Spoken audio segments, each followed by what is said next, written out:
MTRCB puspusan sa pagtiyak na pasok sa kanilang classification standards ang mga mapapanood ng publiko sa telebisyon at pelikula. Si Noel Talakay sa detalye.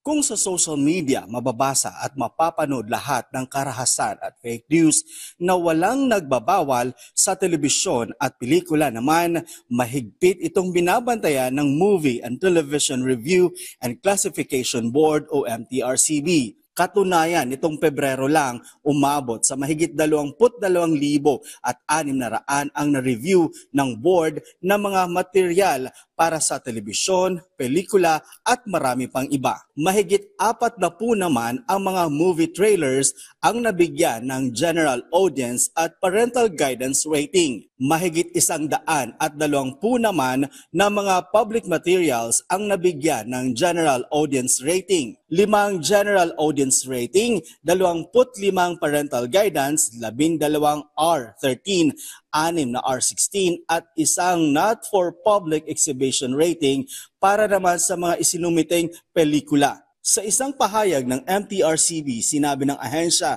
na nagpapakita lang ito ng dedikasyon ng MTRCB sa pagtitiyak na angkop sa mga manonood ang mga palabas sa telebisyon at pelikula. Ayon naman kay MTRCB Chairperson at CEO Lala Soto Antonio, titiyakin ng MTRCB na nasa classification standards ang bawat isinusumiteng material sa kanilang ahensya. Hinikayat naman nito ang mga magulang at guardian ng mga bata na gamitin ang mga ratings bilang gabay sa panonood ng mga programa sa telebisyon at pelikula. Tiniyak naman ng MTRCB na magpapatuloy ang kanilang pakikipag-ugnayan sa mga industry stakeholders para sa ligtas at responsableng media environment para sa lahat ng mga Pilipino. Noel Talakay para sa Pambansang TV sa Bagong Pilipinas.